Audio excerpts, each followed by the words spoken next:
My name is Charles Patton, and we are here to talk a little bit about academic language. So, before we really delve into the nuts and bolts of academic language, it's important to take a minute to step back and realize sort of the point of language. At the very earliest stages of civilization, language became a tool that enabled us to collaborate.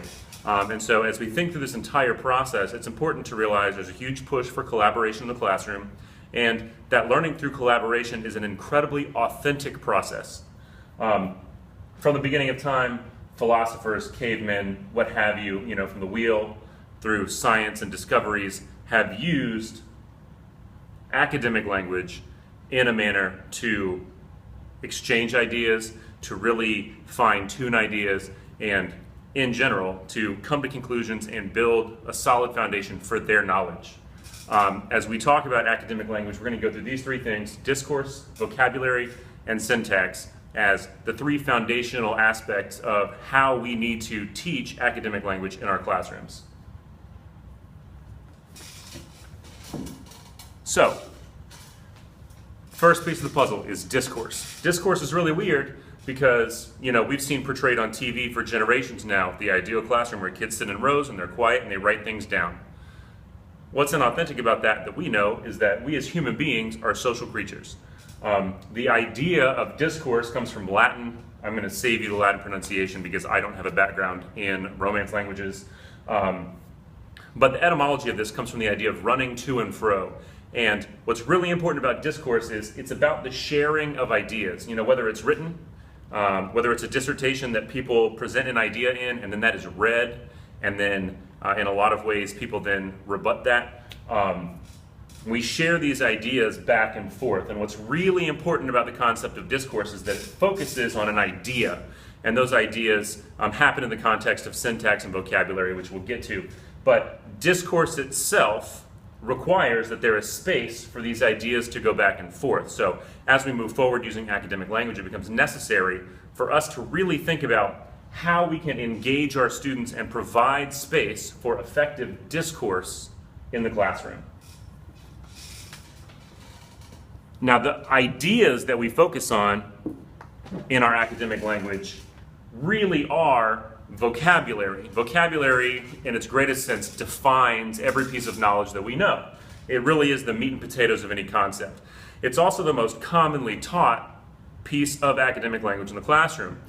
You know that in science and biology, you're going to learn things like mitosis and meiosis. You know that in chemistry, you're going to learn synthesis or combustion. You know that in math, you're going to learn quadratics and equations, et cetera, et cetera. What's really important about this is we have to explicitly address this with kids because in a lot of ways, those words are contextually very different from classroom to classroom. In a history class, a ruler with a scepter sitting on a throne might be very, very different than a ruler in a math class that's going to tell you units of measure. A compass in geography or history or ROTC orienteering is a very different tool than a compass used in math. Now, we know that they come from the same stem, inscribing circles, et cetera, et cetera. However, the use of these two things are contextually different, and it's important to explicitly address that with our students. Finally, it's really crucial that we marry these two ideas of discourse and vocabulary using syntax. Syntax being the common language, the common structure. In music, it's how things sound good and things don't sound good. Again, coming from Greek this time, it literally means arranged together. And the way we do that consistently has a profound impact on how we understand knowledge. Look at the difference in a math classroom of this expression, 2 times x plus y squared. That has a very different result than 2 times x plus y squared. When you read it straight across, 2 times x plus y squared, 2 times x plus y squared, it sounds identical, but you have to look at the syntax and understand the difference for it to make sense. In chemistry, it's also the same. We understand that when we are representing a number of a certain element, that goes subscript behind it. So if somebody had the wrong syntactical structure in their mind and thought that H2O, the 2 should go before or after in the wrong way, it would be easy for them to transcribe. If they thought that the 2 modified the O, then they would actually be thinking about this. We know that H2O means that there are 2 hydrogens, but if they did not understand that syntactical rule, then they might assume that there's actually 2 oxygens, H2 oxygens, which should really be written like this, which is quite different. I'm not a chemistry person either. I know that this is water, and I know this is some kind of oxide, perioxide. It's not peroxide or anything like that. The other thing to keep in mind is syntax is what allows discourse to happen effectively. If you drive a car, stop, go, accelerate, decelerate are all the same. But if you're driving in London, you need to be on the other side of the road. The syntax of how we operate a vehicle in London is different. There are rules. If you're not on the left side of the road, you're going to have a problem. Here in Brunswick County Schools, we've started talking a lot about, do we speak fluent math? Do we speak fluent English? English is an obvious one because we try and work on that with our students K through 12.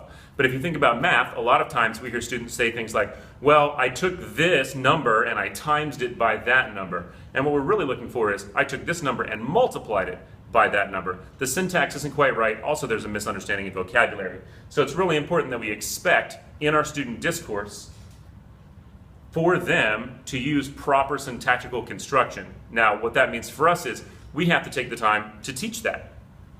So, as we look at this as a whole, what's important to realize is many of us are really good with vocabulary. It's the most fundamental piece of how we teach our content. In music, you talk staccato, legato, crescendo, decrescendo. In math, you talk equations, you talk sums, you talk multiplication, quadratics. We are good at teaching vocabulary, but our knowledge is defined by how we are able to use that in discourse. And it takes syntax to make that happen effectively. This is often taught. Syntax becomes very evident in student writing and student speech when we look for it. Discourse is the hard one. We don't spend time all the time providing space for students to have effective discourse, nor do we make sure that we explicitly instruct students on discourse itself. So that sort of goes back to academic language as a whole and language acquisition as a whole. So what's important about the discourse piece is this. We know that students as learners receive information, and as that information goes into the brain receptively, it is using dopamine. Dopamine is the chemical that stimulates the brain and really allows learning and memory to happen. But as we receive information, the amount of dopamine production tailors off. There's a finite amount. So we have to realize at some point, students have to become expressive. By reviewing that language, having discourse, it stimulates dopamine production, which allows us to go back into a receptive mode. But if we don't get into this cyclical nature, students receive a certain amount of information, and then with the lack of dopamine production, stop being able to contextualize and retain that information. That's why after 3 days of new material, students often have a tough time handling the last half of any one of those given lessons. So what's important about this is, as we promote discourse and social learning in our classroom, this has to do, you hear a lot about code switching. You know, how do we get students to understand that there is informal language like they speak with their friends, which in language acquisition land we call BICS, basic interpersonal communication skills. You'll see my nice reference to Miley Cyrus over there, lols. Kids talk like that in the hallway, that's fine. That's how you're going to communicate at home with family, slang, stuff like that. But when we communicate academically, that's a secret language. In language acquisition land, we call that cognitive academic language proficiency, and that takes time to develop.